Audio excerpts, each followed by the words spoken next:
الحمد للہ رب العالمین والصلاة والسلام علی نبینا محمد وعلی آلہ وصحبہ اجمعین، اما بعد۔ آج ہم اللہ کے فضل و کرم سے، اللہ کی توفیق سے زاد المعاد کے ساتھ ہیں۔ زاد المعاد کا مقدمہ ہم شروع کر چکے ہیں، جس میں مؤلف نے اللہ رب العزت کی حمد و ثنا بیان کی اور بار بار بیان کی، اور پھر نبی علیہ الصلاۃ والسلام کی شہادت کا اعلان، آپ کی رسالت کی شہادت کا اعلان کیا کہ آپ واقعی اللہ کے رسول ہیں اور اللہ کے بندے ہیں، اور وعدے کیا کہ اللہ تعالیٰ نے اپنے بندوں پہ آپ علیہ السلام کی اطاعت کو فرض قرار دیا، آپ کی عزت کو، آپ کی توقیر کو، آپ کی محبت کو، آپ کے حقوق کی ادائیگی کو، اور یہ بھی وعدے کیا مؤلف نے کہ جنت میں جانے کے سب راستے بند ہیں، اگر جنت میں جانا ہے تو آپ کے راستے سے ہی جانا پڑے گا۔ اور اس کے بعد امام صاحب نے کہا تھا گزشتہ درس کے آخر میں کہ اللہ رب العزت نے آپ کا سینہ کھول دیا، آپ کا تذکرہ، آپ کی شان اللہ نے بہت بلند کر دی، اور آپ سے بوجھ اتار دیا، اور ذلت کو، حقارت کو مسلط کر دیا اس پہ جو آپ علیہ الصلوۃ والسلام کے احکام کی خلاف ورزی کرے۔ یہاں پہ گزشتہ درس کا اختتام ہوا تھا۔ اس کے بعد فرماتے ہیں امام صاحب، اور یہ مؤسس الرسالہ کے اعتبار سے صفحہ نمبر بنتا ہے 37۔ ففی المسند من حدیث ابی منیب الجرشی عن عبد اللہ بن عمر رضی اللہ عنہما قال قال رسول اللہ صلی اللہ علیہ وسلم۔ مسند میں ہے، مسند سے مراد کون سی کتاب ہے؟ امام احمد رحمہ اللہ کی کتاب، حدیث کی کتاب المسند، جس میں تقریباً کتنی حدیثیں ہیں؟ 30,000 کے قریب، اور اس میں ترتیب احادیث کی صحیح بخاری صحیح مسلم سے مختلف ہے۔ صحیح بخاری صحیح مسلم، ابو داؤد، نسائی، ترمذی، ابن ماجہ میں آپ کو حدیث ملیں گی موضوعات کے لحاظ سے۔ مثال کے طور پہ نماز کی حدیث ایک جگہ پہ، وضو کی حدیث ایک جگہ پہ، ایمان سے متعلقہ حدیث ایک جگہ پہ، علم سے متعلقہ حدیث ایک جگہ پہ۔ مسند میں آپ کو حدیث ملیں گی صحابہ کرام کی ترتیب سے، یعنی کہ وہ احادیث جنہیں روایت کرنے والے ابو بکر صدیق ہیں، وہ احادیث جنہیں روایت کرنے والے عمر فاروق ہیں، وہ احادیث جنہیں روایت کرنے والے عثمان ہیں، وہ احادیث اسی ترتیب سے۔ تو ففی المسند، تو امام احمد کی کتاب مسند میں ہے ابو منیب الجرشی کی حدیث سے، اور وہ اس حدیث کو روایت کرتے ہیں عبداللہ بن عمر رضی اللہ عنہما سے۔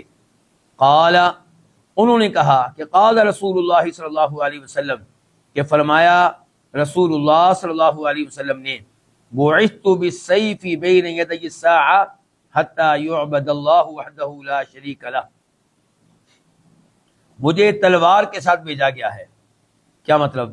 مجھے حکم دیا گیا اللہ کی راہ میں لڑنے کا، مجھے حکم دیا گیا جہاد کرنے کا، تو مجھے تلوار کے ساتھ بھیجا گیا ہے قیامت سے پہلے، یعنی کہ قیامت سے پہلے میں آیا ہوں۔ اس کا مطلب ہے کہ آپ کا آنا قیامت کے قریب ہونے کا اعلان ہے، آپ کی آمد، آپ کی بعثت قیامت کے قریب ہونے کا اعلان ہے، لیکن ابھی تک آئی تو نہیں۔ یعنی کہ آپ آخری نبی ہیں، اب آپ کے بعد قیامت آنی ہے، کوئی اور نبی نہیں آئے گا، اور قیامت اتنا بڑا واقعہ ہے کہ وہ قریب ہی ہے۔ میں مزید اس موضوع پہ گفتگو نہیں کرنا چاہتا، ورنہ مزید بات واضح ہو جاتی۔ تو بہرحال مجھے بھیجا گیا ہے تلوار کے ساتھ قیامت سے پہلے، حتیٰ کہ اللہ کی عبادت کی جائے جو تنہا ہے، جس کا کوئی شریک نہیں۔ یعنی کہ مجھے حکم دیا گیا ہے کہ میں اللہ کی راہ میں لڑوں حتیٰ کہ لوگ اللہ کی عبادت کرنے لگ جائیں، اور دوسری حدیث سے معلوم ہوتا ہے کہ اللہ کی عبادت کرنے لگ جائیں، اور یا پھر صلح کر لیں اور جزیہ دینے کے لیے تیار ہو جائیں۔ وَجُعِلَ رِزْقِي تَحْتَ ظِلِّ رُمْحِي، اور میرا رزق رکھا گیا ہے میرے نیزے کے سائے کے نیچے۔ یہاں رزق سے مراد کون سا رزق ہے؟ مال غنیمت، خمس کا مال، فرمایا کہ میرا رزق نیزے کے سائے کے نیچے، یعنی کہ رزق لینے کے لیے اللہ کی راہ میں لڑنا پڑے گا، تلواروں کے سائے میں آنا پڑے گا، نیزوں کے سائے میں آنا پڑے گا۔ وَجُعِلَ الذِّلَّةُ وَالصَّغَارُ عَلَى مَنْ خَالَفَ أَمْرِي، اور ذلت اور حقارت مسلط کر دی گئی ہے اس پہ جو میرے احکام کی خلاف ورزی کرے۔ یہ وہ جملہ ہے جس کی خاطر امام ابن القیم یہاں پہ اس حدیث کو لے کر آئے ہیں۔ آپ کہاں ہیں بھئی؟ آپ لوگ کہاں ہیں؟ کسی نے جواب نہیں دیا آپ میں سے۔ تو یہ حدیث کے کتنے جملے ہیں؟ 4۔ یہ تیسرا جملہ وہ جملہ ہے جس کی خاطر امام ابن القیم یہاں پہ اس حدیث کو لے کر آئے ہیں۔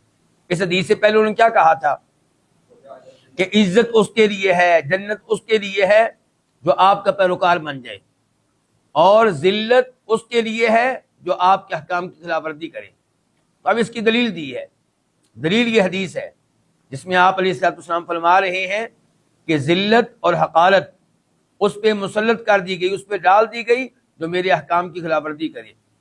وَمَن تَشَبَّهَ بِقَوْمٍ فَهُوَ مِنْهُمْ، اور جو کسی قوم کی مشابہت کرے تو وہ انہی میں سے ہے۔ اس سے کیا مراد ہے جی؟ جو کسی قوم کی مشابہت کرے وہ انہی میں سے ہے۔ اگر آپ مسلمانوں کی مشابہت کرتے ہیں، نمازیوں کی مشابہت کرتے ہیں، اور وضو کرنے والوں کی مشابہت کرتے ہیں، تلاوت کرنے والوں کی مشابہت کرتے ہیں، تو آپ انشاءاللہ انہی میں سے۔ اور اگر آپ کفار کی مشابہت کرتے ہیں تو پھر آپ انہی میں سے ہیں۔ اور اگر آپ مسلمانوں میں سے جو بد کردار ہیں، گندے لوگ ہیں، فاسق و فاجر ہیں، ان کی مشابہت کرتے ہیں تو حکم کے لحاظ سے آپ انہی میں سے ہیں۔ تو اس سے پتہ چلا کہ کفار کی مشابہت جائز نہیں ہے، اور ایسے فاسق و فاجر لوگوں کی مشابہت جائز نہیں ہے۔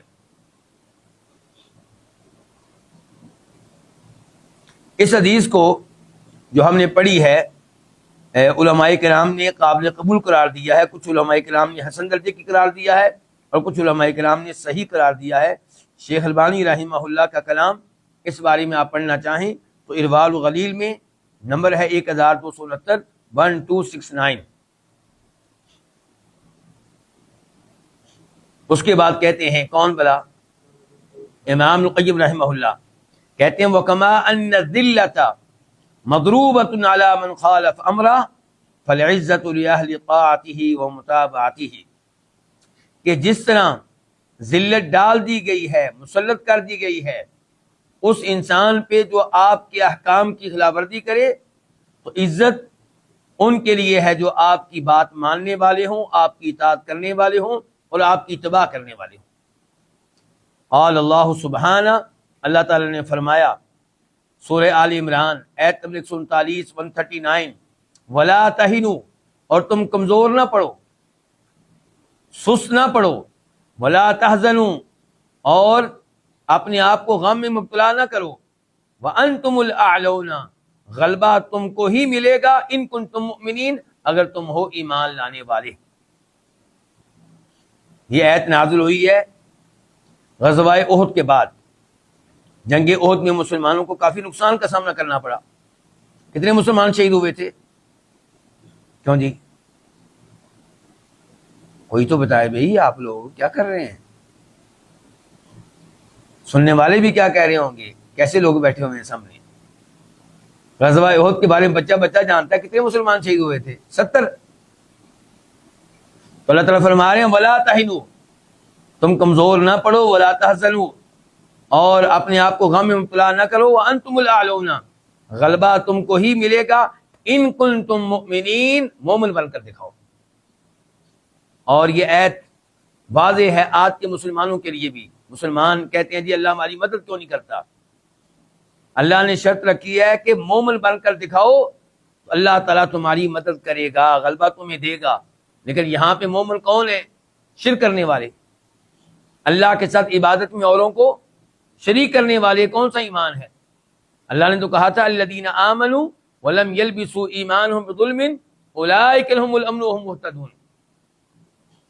جو ایمان لائیں اور ایمان کو شرک کے ساتھ مکس نہ ہونے دیں، ان کے لیے اعلان ہے کہ یہ بے خوف ہوں گے اور یہ ہدایت کے اوپر ہے۔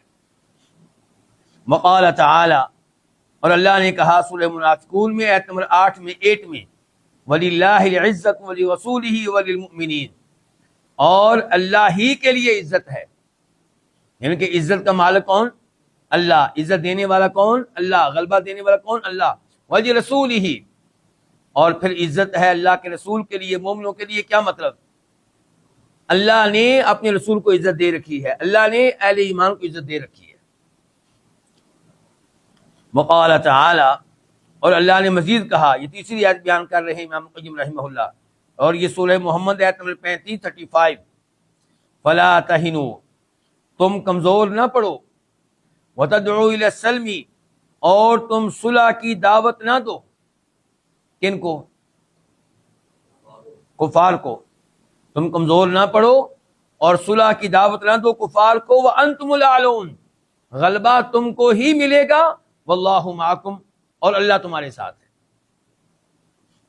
تو اس کا مطلب یہ ہے کہ مسلمانوں کو کفار سے صلح کرنے کی اجازت نہیں ہے. کیوں جی؟ آپ لوگ یہی سمجھے ہیں اس آیت سے؟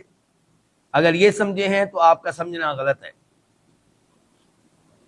ویسے تو مجھے لگ رہا ہے کہ آپ یہاں پہ ہے ہی نہیں، تو لیکن اگر آپ یہ سمجھے ہیں تو آپ کا یہ سمجھنا کیا ہے؟ غلط ہے. اس کا مطلب یہ ہے کہ مسلمان جب اللہ ان کی مدد کر رہا ہے، اللہ نے وسائل دے رکھے ہیں، تو صلح میں پہل وہ نہ کریں. کفار صلح میں پہل کریں تو ہمیں کہا گیا وَإِن جَنَحُوا لِلسَّلْمِ فَاجْنَحْ لَهَا، اگر وہ کفار صلح کی طرف مائل ہوں تو اللہ کے رسول آپ بھی صلح کی طرف مائل ہو جائیں. تو اسلام ہمیں حکم دیتا ہے کہ جب کفار صلح کرنا چاہیں تو مسلمان صلح کریں، لیکن آغاز اور پہل مسلمان نہ کریں جب کہ مسلمانوں کے حالات اچھے ہوں. لیکن اگر مسلمانوں کے حالات کمزور ہیں تو پھر صلح میں پہل کرنا مسلمانوں کے لیے جائز ہے. حدیبیہ کی جو صلح ہوئی ہے اس میں مسلمان سب سے پہلے جاتے تھے کہ صلح ہو جائے.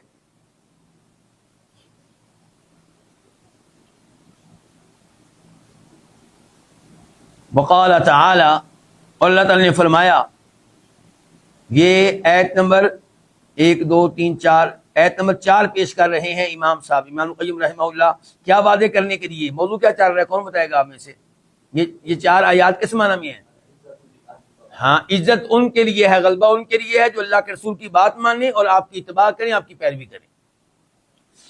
وقال تعالی، اللہ تعالی نے فرمایا، یا ایھا النبی، اے نبی، حسبک اللہ، آپ کے لیے اللہ کافی ہے. ومن اتبعک من المؤمنین، اور ان کو بھی اللہ کافی ہے جو آپ کی پیروی کریں اہل ایمان میں سے. تو اس ایسے کیا پتہ چلا پھر کہ عزت کن کو ملے گی، غلبہ کن کو ملے گا؟ جن کے بارے میں اللہ کہہ رہا ہے کہ اے اللہ کے نبی، آپ کے لیے اللہ کافی ہے. تو جس کے ساتھ اللہ ہو اور اللہ جس کو کہے میں تمہارے لیے کافی ہوں، تو عزت انہی کو ملنی ہے. تو اللہ نے کہا ہے نبی آپ کے لیے اور اہل ایمان کے لیے اللہ کافی ہے. سورہ انفال آیت نمبر 64 امام ابن القیم رحمہ اللہ آخری آیت کی تفسیر کرتے ہوئے کہتے ہیں، ای اللہ وحدہ کافی کا، یعنی کہ اللہ اکیلا آپ کے لیے کافی ہے، وکافی اتباع کا، اور آپ کے پیروکاروں کے لیے اللہ کافی ہے. فلا تحتاجون معہ الی احد، آپ لوگ اللہ تعالی کے ساتھ آپ کو کسی اور کی ضرورت نہیں ہے. یہ آخری آیت کون سی تھی جی؟ سورہ انفال آیت نمبر 64 یا ایھا النبی حسبک اللہ ومن اتبعک من المؤمنین. آخری آیت کے اوپر میں زور دے رہا ہوں. بھلا کیوں؟ کیونکہ آئندہ ہماری ساری گفتگو آج کے درس میں اسی آیت کے بارے میں ہے. کون سی آیت کے بارے میں؟ سورہ انفال آیت نمبر 64 کہ اے نبی آپ کو اور اہل ایمان کو اللہ کافی ہے. اور یہ آیت امام صاحب کیوں لے کر آئے ہیں؟ بتانے کے لیے کہ عزت اور غلبہ کن کے لیے ہے؟ اہل ایمان کے لیے اور اللہ اور اللہ کے رسول کی اطاعت کرنے والوں کے لیے. لیکن اس آیت کی تفسیر میں چونکہ علماء کرام کے کئی اقوال ہیں، تو اس لیے امام صاحب ان اقوال کی طرف اشارہ کرنا چاہتے ہیں اور وعدے کرنا چاہتے ہیں کہ اس آیت کی تفسیر میں کچھ لوگ غلطی کرتے ہیں. امام صاحب کیا وعدے کرنا چاہتے ہیں؟ اس آیت کی تفسیر میں کچھ لوگ غلطی کرتے ہیں، اور میرے وہ بھائی، میرے وہ دوست جو دین کے باقاعدہ طالب علم نہیں ہیں، شاید ان کو تھوڑی سی مشکل پیش آئے یہ گفتگو سمجھنے میں، لیکن اگر آپ مکمل توجہ دیں گے تو انشاءاللہ آپ کو مشکل پیش نہیں آئے گی، اور اگر پھر بھی مشکل پیش آئے تو آپ دوبارہ اس کی ریکارڈنگ سنیں، انشاءاللہ معاملہ کیا ہو جائے گا، آسان ہو جائے گا۔ لیکن آپ یہ بھی سوچ سکتے ہیں کہ مجھے کیا ضرورت ہے ان گہرائیوں میں جانے کی، تو میں کہوں گا آپ کو ضرورت ہے، کیونکہ یہ گہرائیاں کس معاملے میں ہیں؟ اللہ کے قرآن کو سمجھنے کے معاملے میں، اللہ کے کلام کو سمجھنے کے معاملے میں، اور جو وقت، جو محنت آپ صرف کریں گے اللہ کے کلام کو سمجھنے میں، یہی آپ کی زندگی کا خلاصہ اور حاصل ہے، یہی تو وہ چیز ہے جو قبر میں کام آئے گی۔ اللہ کتنا راضی ہوگا کہ میرا بندہ میرے کلام کو سمجھنے میں لگا ہوا ہے اور اس کے لیے محنت کر رہا ہے، اور اپنی 100% توجہ اس نے اس آیت کی طرف کر رکھی ہے، تو اس لیے آپ نے گھبرانا نہیں ہے، بلکہ ہمت کو بلند رکھنا ہے انشاءاللہ۔ امام صاحب یہاں پہ بیان کریں گے کہ اس آیت کے بارے میں 4 تقدیریں ہیں۔ کتنی تقدیریں ہیں؟ 4 تقدیریں۔ تقدیروں کا مطلب یہ ہوگا کہ اس لفظ کا کس لفظ سے تعلق ہے۔ ایک لفظ بعد میں آ رہا ہے، ایک پہلے آ رہا ہے، بعد میں آنے والے لفظ کا پہلے آنے والے کس لفظ کے ساتھ تعلق ہے۔ مثال کے طور پہ میں کہتا ہوں کہ آج کے درس میں اذان آیا، اور جی طلحہ آیا، ایک اور طلحہ آیا، اور آخر میں کہتا ہوں زہیب۔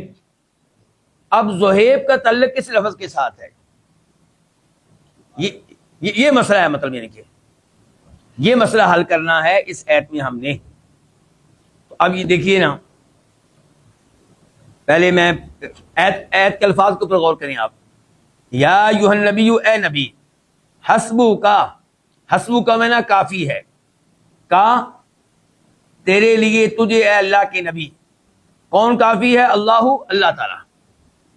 یہاں تک معاملہ بالکل واضح ہے کہ اے نبی آپ کے لیے کون کافی ہے؟ اللہ کافی ہے، دشمنوں کے مقابلے میں اللہ آپ کے لیے کافی ہے۔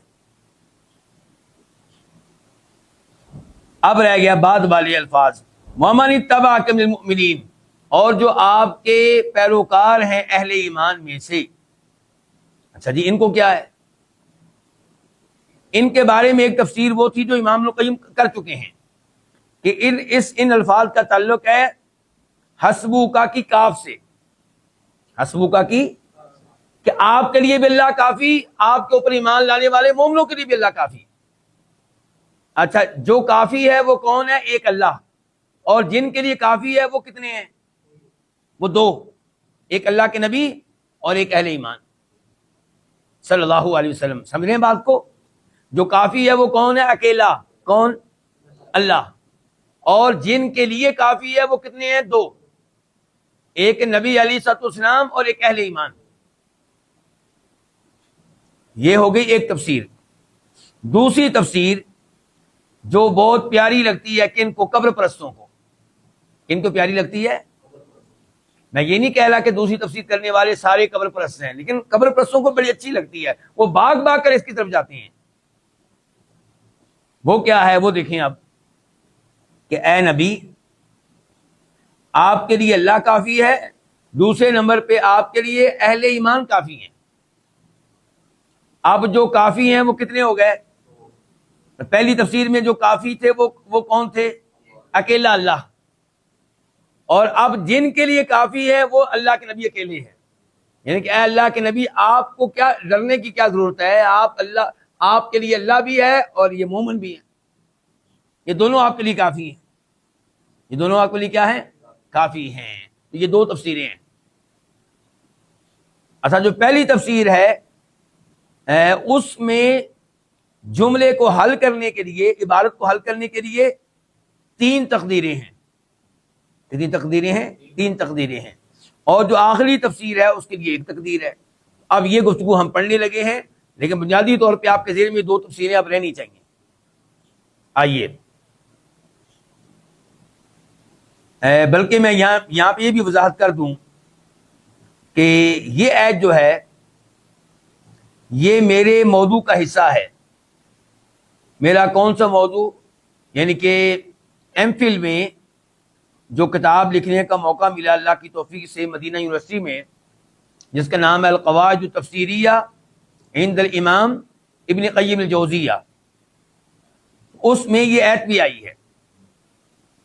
اور کہاں پہ آئی ہے، کیوں آئی ہے، یہ پہلے سے بتا دوں. وہاں پہ میں نے ایک قاعدہ ذکر کیا ہے، وہ قاعدہ بھی امام القیم رحمہ اللہ کی طرف سے ہے، لیکن وہ قاعدہ کسی اور کتاب میں ہے. ان کی کتاب ہے بدائع الفوائد، وہاں پہ قاعدہ لے کر آئے ہیں. کہتے ہیں لا يجوز حمل القرآن على المعاني القاصرة بمجرد الاحتمال النحوی الاعرابی، کہ قرآن کریم کو ناقص قسم کے معنی پہ محمول کرنا جائز نہیں ہے، صرف اس بنیاد پہ کہ عربی گرامر اس کی اجازت دیتی ہے، نحو اس کی اجازت دیتی ہے، اعراب اس کی اجازت دیتا ہے. سمجھ رہے ہیں؟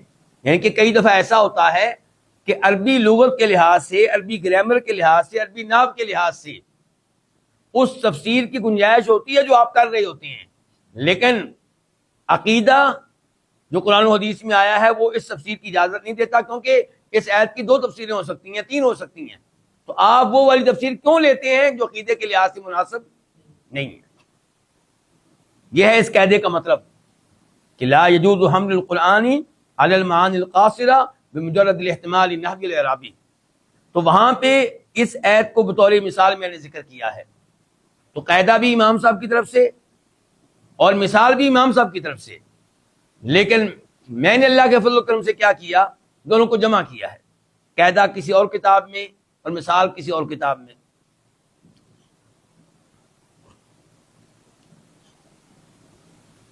تو امام صاحب شروع میں کہتے ہیں وَهُنَا تقدیرانی، یہاں پہ 2 تقدیریں ہیں. شروع میں کیا کہہ رہے ہیں؟ 2 تقدیریں ہیں. احدہما، ان میں سے ایک یہ ہے کہ ان تکون الواو عاطفۃ لمن علی الکاف المجرورہ، کہ واو من کا عطف ڈال رہی ہے کاف مجرورہ پہ. اور یہ وہی ہے جو آسانی سے میں آپ کو بتا چکا ہوں. یعنی کہ ایک اس میں یہ ہے کہ واو تو اس میں ایک ہی ہے نا، یا ایھا النبی حسبک اللہ ومن اتبعک من المؤمنین. ایک یہ ہے کہ واو کے بعد آنے والا من اتبعک من المؤمنین، اس کا تعلق ہے حسبک کی کاف سے. حسبک کی تفسیر وہی پہلی بن جائے گی. پھر کیا کہ اے نبی آپ کے لیے اور اہل ایمان کے لیے اللہ کافی ہے. اچھا، یہ جو تفسیر ہے نا، اس کے اوپر کچھ لوگ اعتراض کرتے ہیں عربی گرامر کے لحاظ سے، عربی لغت کے لحاظ سے کچھ لوگ اس کے اوپر کیا کرتے ہیں؟ اعتراض کرتے ہیں. کہتے ہیں اس کا مطلب یہ ہوگا کہ من جو اسم ظاہر ہے، ضمیر نہیں ہے بلکہ کیا اسم، آپ اس کا عطف ڈال رہے ہیں حسبک کی کاف پہ، ضمیر پہ، اور کہتے ہیں کہ یہ درست نہیں ہے، یہ درست. اور اس بارے میں بھی ایک قاعدہ ہے جو میں نے اسی کتاب میں ذکر کیا ہے، وہ بھی امام صاحب کی طرف سے، امام صاحب کی اسی بار سے میں نے لیا ہے. وہ کیا قاعدہ ہے کہ یجوز العطف علی الضمیر المجرور بدون اعادۃ الجاری، کہ ضمیر مجرور پہ عطف ڈالنا جائز ہے حرف جر کو دوبارہ لائے بغیر. دیکھیں ذرا ایک آیت کو آپ سمجھیں، ذرا مجھے تھوڑی سی آپ کی توجہ چاہیے، پریشان نہیں ہونا آپ نے. یہ سورہ مؤمنون آیت نمبر 22 جو میں ابھی زبانی ذکر کرنے لگا ہوں، کتاب میں نہیں ہے یہ. وہاں پہ اللہ تعالیٰ کہہ رہے ہیں وَعَلَيْهَا وَعَلَى الْفُلْكِ تُحْمَلُونَ، ان جانوروں پہ، اونٹوں پہ اور کشتیوں پہ تمہیں سوار کیا جاتا ہے. یعنی کہ اللہ تعالیٰ نے تمہارے لیے جانور بنائے جن کے اوپر تم سفر کرتے ہو. اونٹ پہ ایک شہر سے دوسرے شہر جاتے ہو، اور سمندر میں سفر کرنے کے لیے اللہ نے کیا بنا دی؟ کشتیاں. اچھا یہاں پہ غور کریں، وَعَلَيْهَا، اور ان پر، ان اونٹوں پر، وَعَلَى الْفُلْكِ، اور کشتیوں پر. یہاں پہ حرف جر دوبارہ آیا ہے. علیہا وہاں پہ بھی اعلیٰ آیا ہے. وہ علی الفلک کی اعلیٰ دوبارہ آیا ہے. تو الفلک کا علیہا کی ہا ضمیر کے اوپر عطف ہے، لیکن حرف جر کو درمیان میں دوبارہ لایا گیا ہے. تو اس میں کوئی اشکال نہیں ہے، اس میں کسی کا اختلاف نہیں ہے. ایک اور آیت کے اوپر غور کریں، سورہ قصص آیت نمبر 81 اللہ تعالیٰ فرماتے ہیں، تذکرہ ہو رہا ہے قارون کا، جب وہ نکلا تھا بڑی شان کے ساتھ، بڑے تکبر کے ساتھ. فخسفنا تو ہم نے دنسا دیا بھی اس کو، کس کو؟ قارون کو. وبدارہ اور اس کے گھر کو، الارض زمین میں. اچھا یہاں پہ دیکھیں دار یہ اسم ظاہر ہے اور اس کا عطف ڈالا گیا بھی کی ہی ضمیر پہ، لیکن با کو دوبارہ لایا گیا. فخسفنا به وبدارہ، با کو 2 بار لایا گیا ہے. تو دار کا عطف ہے بھی کی ہا ضمیر پہ، لیکن حرف جر کو دوبارہ لایا گیا، اس میں کوئی اختلاف نہیں ہے. مسئلہ یہ ہے کہ کیا اس انداز سے عطف ڈالنا جائز ہوگا جب حرف جر کو آپ دوبارہ لے کر نہ آئیں؟ واضح ہوا؟ تو یہاں پہ کہتے ہیں امام صاحب وَيَجُوزُ الْعَطْفُ عَلَى الضَّمِيرِ الْمَجْرُورِ، جائز ہے ضمیر مجرور پہ عطف ڈالنا بدون اعادۃ الجاری، حرف جر کو دوبارہ لائے بغیر، علی المذہب المختار، راجح مسلک کے مطابق. اور یہ کوفیوں کا ہے یہ مسلک، یہ موقف کن کا ہے؟ جیسے آپ کی فقہ میں کیا کہتے ہیں، یہ جی حنفی، یہ مالکی، یہ شافعی، یہ حنبلی اور یہ اہل الحدیث. ایسے ہی نحو میں 2 بڑے گروپ ہیں، ایک کوفی اور ایک بصری. تو کوفیوں کے نزدیک یہ جائز ہے. ویسے عام طور پہ جن کی رائے چلتی ہے وہ بصری ہیں، لیکن کہیں کہیں پہ بصریوں کا موقف درست نہیں ہوتا. تو یہاں پہ کوفیوں کے مسلک کے مطابق امام صاحب کہہ رہے ہیں ان کا موقف بالکل ٹھیک ہے.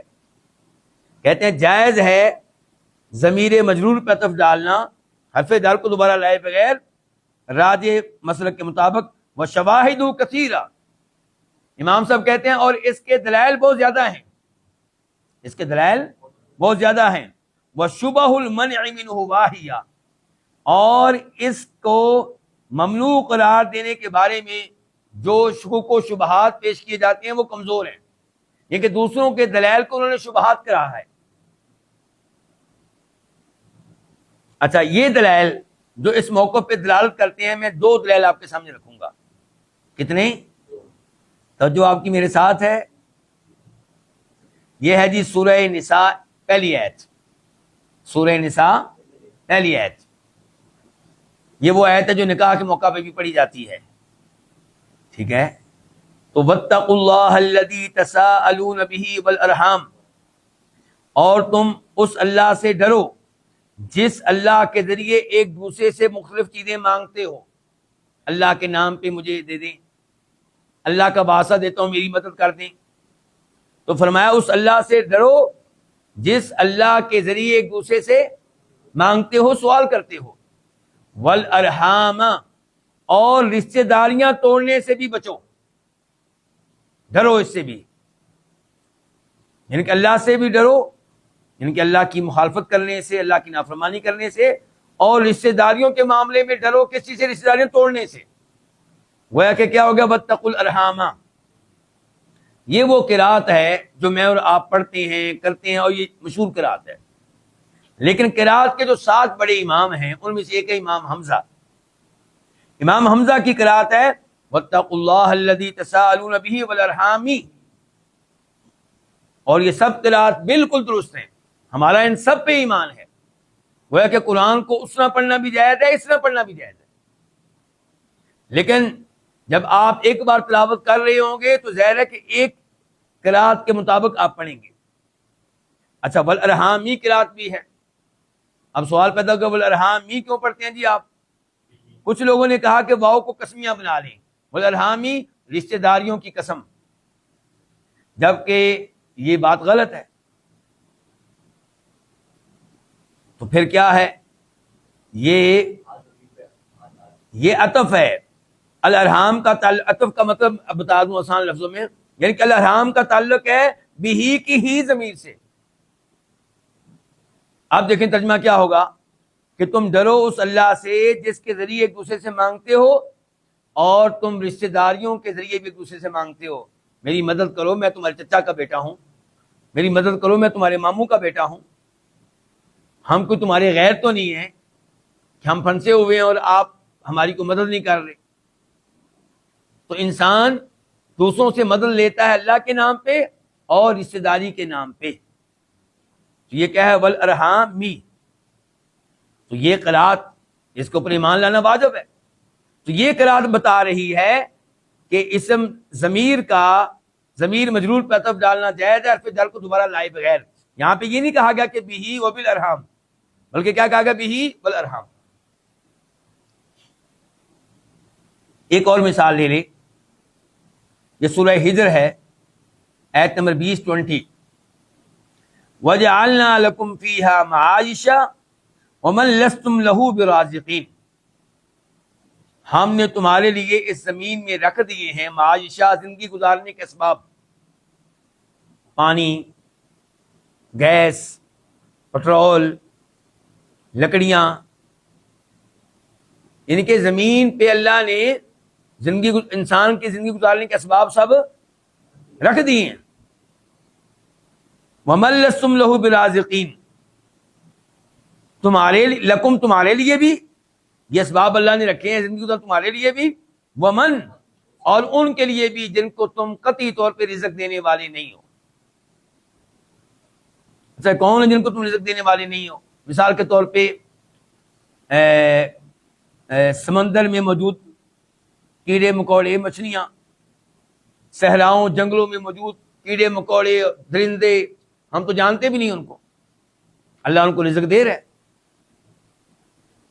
اور من لسم الرازقین میں وہ بھی آ جائیں گے جو ہمارے نوکر ہیں، غلام، لونڈیاں، بیویاں، اولاد.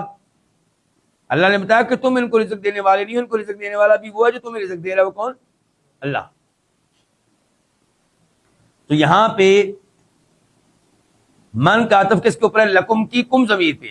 اچھا، کم مجرور ہے لام کی وجہ سے، اور من سے پہلے دوبارہ حرف جر کو نہیں لایا گیا.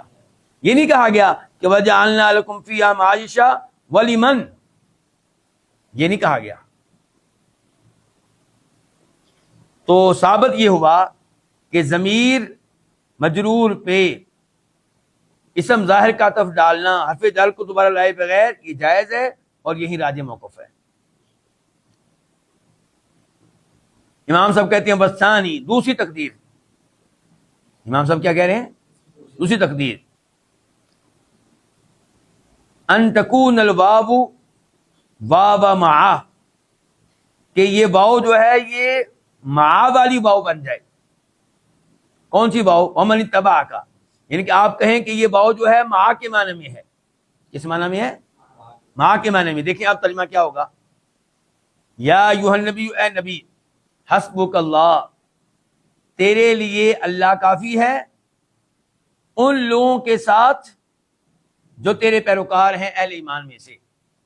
تفسیر وہی ہوگی پہلے والی، بس عبارت کو حل کرنے کا طریقہ نمبر 2. تقدیر نمبر 2 ہے لیکن تفسیر ایک ہی ہے، نتیجہ ایک ہی نکلے گا کہ آپ کے لیے اور اہل ایمان کے لیے اللہ اکیلا کافی ہے. اس کی مزید وضاحت کرتے ہوئے امام صاحب کہتے ہیں وَتَكُونُ مَن، اور یہ لفظ من جو ہے جو واو کے بعد ہے یہ فی محل نصب، یہ نصب کی جگہ پہ ہے، عطفن، عطف ڈالتے ہوئے علی الموضع، مقام پہ. کس کے مقام پہ؟ حسبوکا کے مقام پہ. کس کے مقام پہ؟ حسبوکا، یعنی کہ وہ اصل میں مفعول بن رہا ہے نا، اصل میں مفعول بن رہا ہے کافی کا. اللہ آپ کو کافی ہے. اچھا، فإن حسبک، کیونکہ لفظ حسبہ کا جو ہے فی معنی کافی کا، وہ کافی کا کے معنی میں ہے. ای اللہ، معنی کیا ہوگا؟ اللہ یکفی کا، اللہ آپ کے لیے کافی ہے. وہ یکفی، اور کافی ہے ان کے لیے من اتبع کا، جو آپ کے پیروکار ہیں. کما تقول العرب، جیسا کہ عرب لوگ کہتے ہیں حسبک وزیدا درہم، حسبک تیرے لیے کافی ہے، وزیدن اور زید کے لیے کافی ہے، درہم ایک ہی درہم. تو یہاں پہ واو کس معنی میں ہو جائے گی؟ ماں کے معنی میں، یعنی کہ تیرے لیے زید کے ساتھ ساتھ تیرے لیے ایک ہی درہم کافی ہے. قال الشاعر، شاعر نے کہا ہوا ہے، اذا كانت الحیجاء وانشقت العصا فحسبك والضحاك سیف مہند. ایک تو یہ جان لیں کہ الحجاء کا معنی ہے شدید لڑائی، وانشقت کا لفظی معنی پھٹ جائے، العصا کا لفظی معنی ڈنڈا، اور انشقت العصا کا مفہوم کے لحاظ سے معنی یہ ہے کہ جب اتحاد پارا پارا ہو جائے، جب اختلاف پیدا ہو جائے، جب لڑائی ہو جائے. فحسبو کا اس کا وہی معنی تو تیرے لیے کافی ہے. والضحاک کا ضحاک کے ساتھ ساتھ، واو بمعنی مع، تیرے لیے اور ضحاک کے لیے، یعنی کہ تیرے لیے ضحاک کے ساتھ ساتھ کافی ہے. کیا کافی ہے؟ سیف، تلوار، مہند، ہندوستان کے لوہے سے بنی ہوئی تیز ترین تلوار. آپ دیکھیں پوری عبارت کا مفہوم کیا نکلا پورے شعر کا، کہ اذا كانت الحجاء، جب لڑائی ہو، وانشقت العصا، اور جب اختلاف پیدا ہو جائے، فحسبک، تو تیرے لیے کافی ہے، ضحاک کے ساتھ ساتھ تیرے لیے کافی ہے، سیف المہند، ہندوستان کی بنی ہوئی تیز ترین تلوار. یعنی کہ جب کبھی لڑائی ہو اور کچھ لوگ بغاوت کریں، آپ کے مد مقابل آ جائیں، تو آپ تلوار سے مدد لیں. ہندی تلوار، ہندوستان کے لوہے کی بنی ہوئی تلوار آپ کے لیے اور ضحاک کے لیے کیا ہو جائے گی؟ کافی ہو جائے گی. یہ شعر لانے کا مقصد اور حسب کا وزیر درہم لانے کا مقصد یہ ہے کہ واو یہاں پہ مع کے معنی میں ہے. واو کس معنی میں ہے؟ مع کے معنی میں. اور یعنی کہ ان میں بھی یہ بتایا جا رہا ہے کہ آپ کے لیے زید کے ساتھ ساتھ، آپ کے لیے ضحاک کے ساتھ ساتھ کافی ہے کیا؟ کبھی درہم اور کبھی تلوار.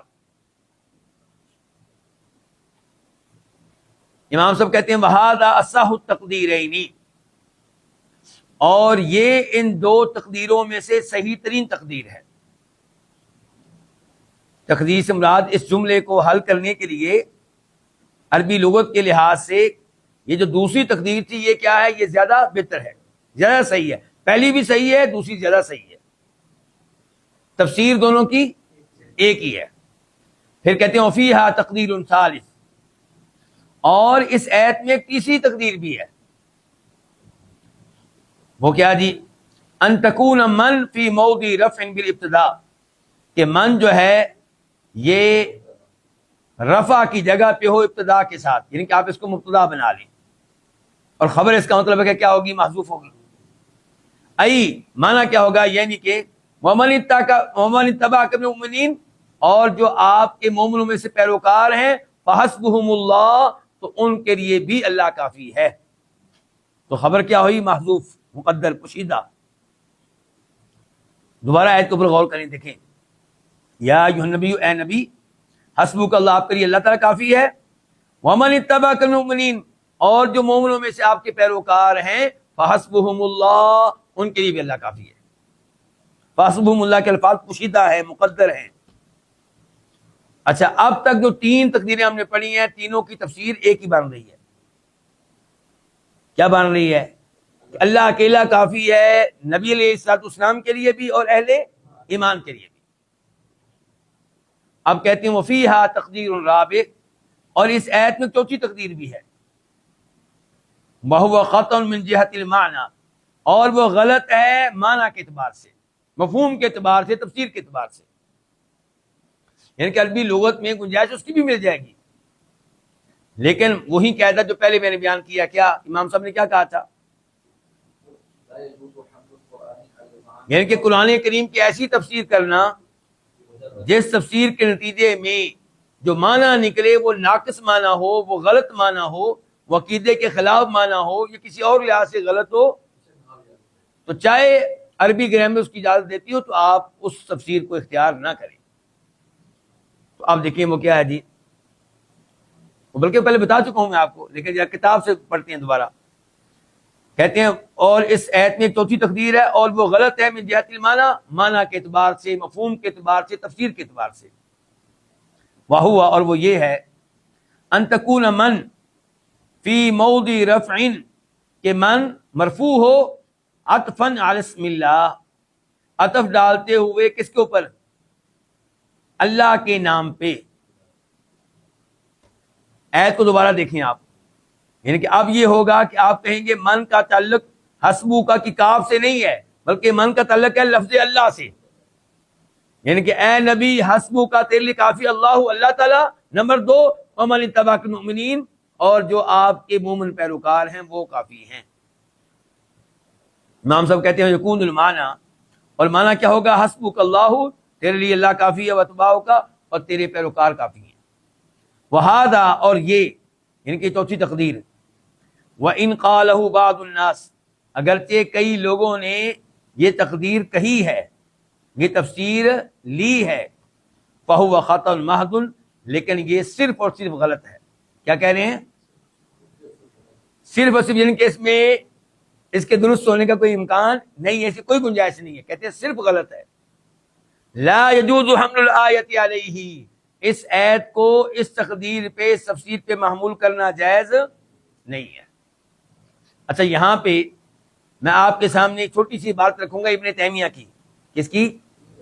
ابن القیم کے استاد کی. وہ کہتے ہیں ومن ظن، اور جس کا یہ خیال ہے، ان معناها، اس آیت کی تفسیر یہ ہے کہ حسبک اللہ، کہ اے نبی آپ کے لیے اللہ کافی ہے، والمؤمنون، اور مومن کافی ہیں. فقد غلط غلطا عظیما، اس نے بہت بڑی غلطی کی ہے. من وجوہ کثیرہ، اور اس کی غلطی بنتی ہے کئی لحاظ سے. امام صاحب نے یہ بات کہاں کہی ہے؟ اقتضاء الصراط المستقیم میں. اب دوبارہ آئیے ابن القیم رحمہ اللہ کی طرف. ابن القیم نے یہ تفسیر بیان کر دی ہے جس کو عام طور پہ کون پسند کرتے ہیں؟ جی ہم کون ہیں؟ ہم کہتے ہیں کہ یا اللہ مدد، یہ نعرہ کافی ہے. لوگ کہتے ہیں نہیں، ساتھ نعرہ کیا لگنا چاہیے؟ یا علی مدد، یا رسول اللہ مدد. ہم کہتے ہیں اللہ کافی ہے، لوگ کہتے ہیں اللہ اور اللہ کے رسول کافی ہیں. تو جو کہتے ہیں کہ اللہ، اللہ کے رسول کافی ہیں، ان کو بہت اچھی لگتی ہے یہ والی تفسیر آخری، جبکہ ہم کہہ رہے ہیں کہ یہ غلط ہے. ابن القیم کہہ رہے ہیں غلط ہے، ابن تیمیہ کہہ رہے ہیں غلط ہے. تو وجہ کیا ہے غلط ہونے کی؟ یہ بیان کرنے لگے ہیں کون؟ امام ابن القیم رحمہ اللہ.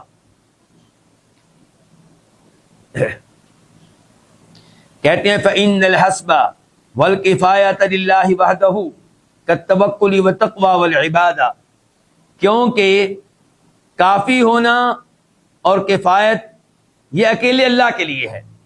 یعنی کہ یہ لفظ صرف اللہ تعالیٰ کے لیے چلے گا. کون سا لفظ؟ کافی ہے. یہ کہنا کہ میرے لیے کافی ہے، کہتے ہیں یہ لفظ صرف اللہ کے لیے بولنا چاہیے، یہ کسی اور کے لیے نہیں بولنا چاہیے. یہ کہنا چاہ رہے ہیں. دیکھیں، کہتے ہیں یہ ایسے ہی جیسے لفظ توکل اور لفظ تقوی اور لفظ عبادت کس کے لیے ہے؟ صرف اللہ کے لیے. ہم کہیں گے میں عبادت کرتا ہوں کس کی؟ کیا کہہ سکتے ہیں اللہ، اللہ کے رسول کی؟ کیوں جی؟ نہیں. اچھا، توکل کیا کہہ سکتے ہیں کہ میرا اللہ اور اللہ کے رسول پہ توکل ہے؟ نہیں. تقوی کیا کہہ سکتے ہیں کہ میں اللہ سے تقوی کرتا ہوں، اللہ کے رسول سے تقوی کرتا ہوں؟ نہیں. تقوی کا لفظ جہاں پہ بھی آئے گا اللہ تعالیٰ سے. تو جیسے یہ تین الفاظ اللہ کے ساتھ خاص ہیں، ایسے الحسب والکفایہ کس کے ساتھ خاص ہے؟ اللہ کے ساتھ. سمجھ رہے ہیں؟ ساتھ ہی ہیں. چلیں جی، اب امام صاحب ہمارے سامنے کئی آیات پیش کریں گے جن سے پتہ چلے گا کہ یہ لفظ اللہ کے ساتھ خاص ہے. قال اللہ تعالی، اللہ تعالی نے فرمایا، یہ پہلی آیت، وَإِن يُرِيدُوا أَن يَخْدَعُوكَ فَإِنَّ حَسْبَكَ اللَّهُ هُوَ الَّذِي أَيَّدَكَ بِنَصْرِهِ وَبِالْمُؤْمِنِينَ. یہ آیت ہے سورہ انفال کی آیت نمبر کون سی؟ 62. جبکہ مین آیت جس کے اوپر ہماری گفتگو چل رہی ہے وہ بھی سورہ انفال کی ہے، اور وہ آیت نمبر 64 ہے. 64 وہ اس کے بعد آئی ہے اور یہ اس سے پہلے آئی ہے. اچھا یہ 62 جو آیت ہے اس کو سمجھنے کے لیے آپ آیت نمبر 61 پہ غور کر لیں. 61 پہ وہ کیا ہے؟ وَإِن جَنَحُوا لِلسَّلْمِ، اگر یہ کفار صلح کی طرف مائل ہوں فَاجْنَحْ لَهَا، تو آپ بھی صلح کی طرف مائل ہو جائیں. اس کے بعد اللہ نے کہا ہے وَإِن يُرِيدُوا يَخْدَعُوكَ، اگر آپ کو ڈر لگے کہ ایسا نہ ہو کہ صلح کر کے ہمیں دھوکہ دے دیں، صلح کر کے بعد میں اچانک ہمارے اوپر حملہ کر دیں. فرمایا وَإِن يُرِيدُوا يَخْدَعُوكَ، اگر یہ آپ کو دھوکہ دینا چاہیں گے فَإِنَّا، تو بے شک حسبک اللہ، تیرے لیے کون کافی ہے؟ اللہ. اچھا یہاں پہ اللہ کے ساتھ کسی اور کا تذکرہ آیا کہ آپ کے لیے اللہ اور مومن کافی ہے؟ نہیں، یہاں پہ بالکل نہیں آیا. آگے دیکھیں، هو الذی، وہی ہے کون؟ اللہ. وہی ہے الذی ایدک، جس نے آپ کو قوت دی، بنصرہ، اپنی مدد کے ساتھ، وبالمؤمنین، اور مومنوں کے ساتھ.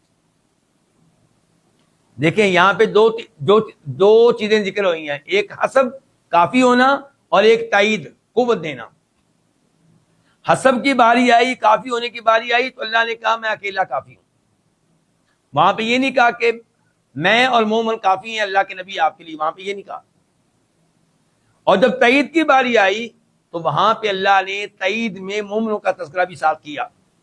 فرمایا اللہ نے آپ کی تائید کی، آپ کو قوت دی اپنی مدد کے ساتھ اور مومنوں کے ساتھ. واضح ہو گیا؟ تو یہاں پہ کہہ رہے ہیں ففرق، اللہ نے فرق کیا ہے بین الحسب والتأیید، کافی ہونے اور تائید کرنے کے درمیان اللہ نے کیا کیا ہے؟ فرق کیا ہے.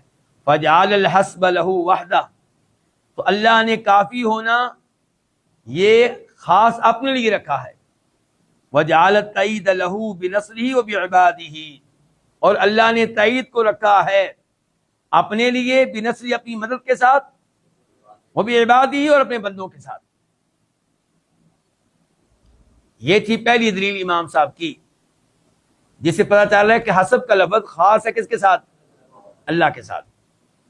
پھر دوسری دلیل کہتے ہیں وَأَثْنَى اللَّهُ سُبْحَانَهُ عَلَىٰ أَهْلِ التَّوْحِيدِ، اللہ نے تعریف کی ہے اہل توحید کی، والتوکل، اور اہل توکل کی، من عبادی، اپنے بندوں میں سے، یعنی کہ اللہ نے تعریف کی ہے ان کی جو اللہ کے بندے اہل توحید ہیں، اہل توکل ہیں. حیث افردوہ بالحسب، تعریف کیوں کی ہے؟ اس لحاظ سے کہ انہوں نے اللہ کو تنہا رکھا بالحسب، لفظ حسب کے ساتھ. وہ کیسے؟ فقال تعالی، چنانچہ اللہ تعالی نے فرمایا الذین قال لهم الناس ان الناس قد جمعوا لكم فاخشوهم فزادهم ایمانا وقالوا حسبنا اللہ ونعم الوکیل. یہ سورہ آل عمران آیت نمبر 173 173. اچھا اس آیت کا تعلق پہلے کس واقعے سے، پہلے یہ ذہن میں رکھیں تاکہ آپ اس کو سمجھ سکیں. اس آیت کا تعلق ہے جنگ احد کے بعد کے حالات سے. جنگ احد میں مسلمانوں کو کیا نقصان ہوا تھا؟ 70 شہید ہوئے تھے اور کئی زخمی بھی ہوئے تھے، اور کافر بظاہر سمجھ رہے تھے کہ ہم جیت گئے. اچھا جنگ ختم ہوئی تو وہ مکہ روانہ ہو گئے. جب وہ کچھ فاصلہ طے کر چکے اور وہاں پہ روکے آرام کرنے کے لیے آپس میں کہنے لگے ہم نے کتنی بڑی بیوقوفی کی ہے، ہمیں چاہیے تھا مسلمانوں کو ختم کر کے آتے.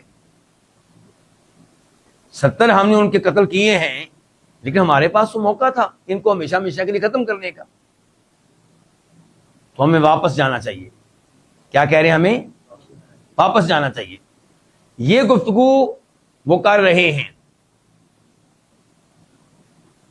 اللہ رب العزت نے یہ اطلاع دے دی نبی علیہ الصلوۃ والسلام کو، تو آپ علیہ الصلوۃ والسلام 70 صحابہ کرام کو لے کر نکلے ان کے تعاقب کے لیے.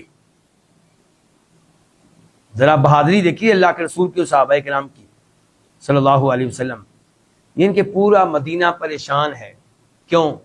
70 آدمی شہید ہیں تو اس کا مطلب یہ ہے کہ کتنے گھروں میں غم ہے اس وقت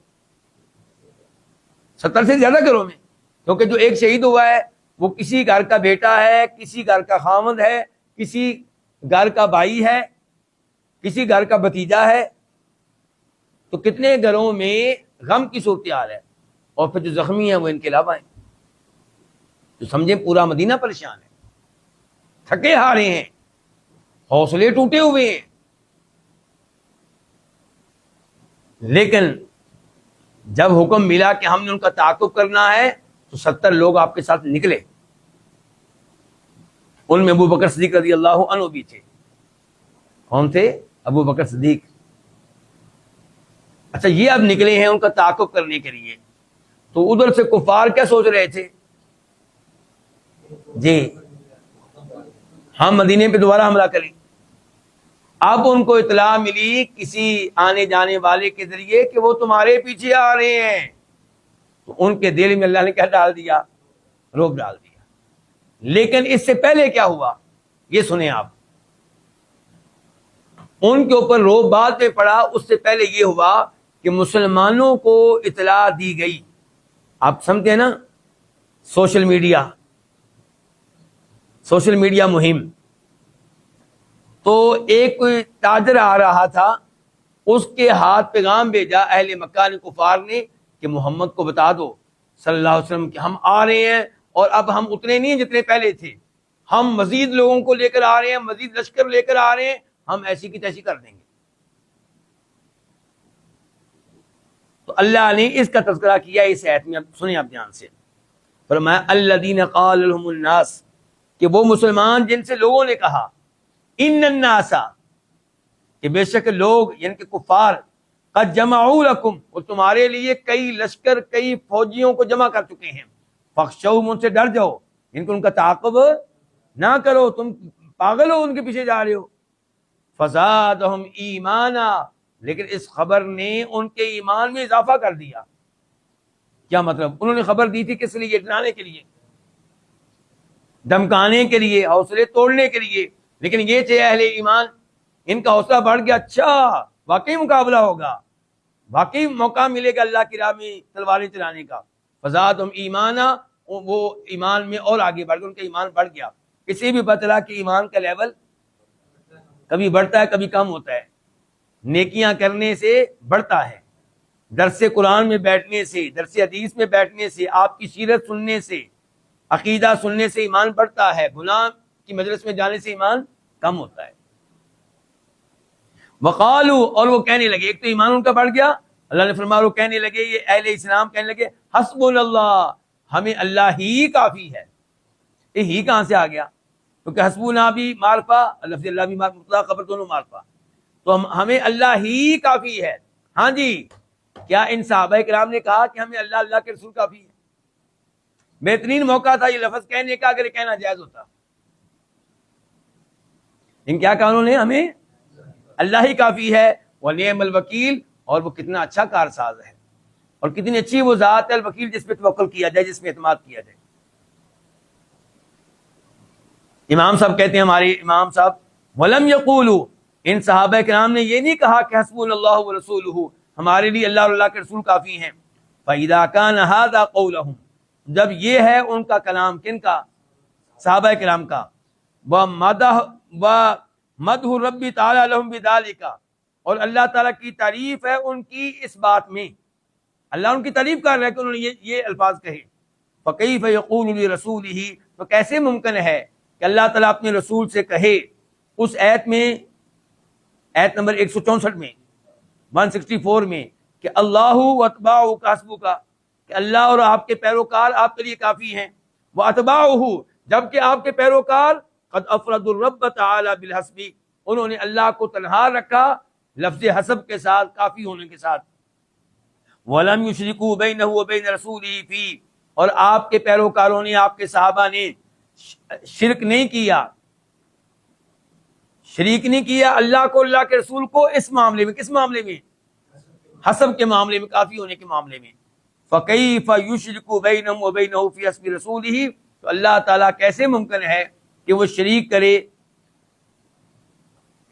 کرے اپنے آپ کو اور اہل ایمان کو اپنے رسول کو کافی ہونے کے معاملے میں ہذا من امہل المحال، یہ ناممکن ترین بات ہے، وابطل الباطل، اور یہ باطل ترین بات ہے، غلط ترین بات ہے، فاسد ترین بات ہے۔ امام صاحب غلط تفسیر کے غلط ہونے کی وضاحت میں کتنے دلائل دے چکے ہیں اب تک؟ 2۔ کتنے دلائل دے چکے ہیں؟ ایک آیت پیش کی ہے سورہ انفال کی 62 62، اور ایک آیت پیش کی ہے یہ سورہ آل عمران کی 173 173۔ تو اب آپ کا وقت چونکہ اپنے اختتام کو پہنچ رہا ہے، تو آج کے درس کا یہیں پہ اختتام کرتے ہیں۔ بڑی علمی اور بڑی شاندار گفتگو جاری ہے، اور آپ دیکھ رہے ہیں کہ امام صاحب ہمیں کبھی عقیدے میں لے کے جا رہے ہیں، کبھی ہمیں تفسیر سمجھا رہے ہیں، کبھی عربی لغت سمجھا رہے ہیں۔ کتنی عظیم کتاب ہے۔ تو میں کہوں گا کہ پھر ہمارے ساتھ جڑے رہیے۔ اللہ رب العزت آپ سب کو سلامت رکھے، اور ہمارے اوقات میں اور ہمارے اعمال میں اور ہماری زندگیوں میں، ہماری اولادوں میں اللہ برکتیں ڈالے۔ وآخر دعوانا الحمدللہ رب العالمین۔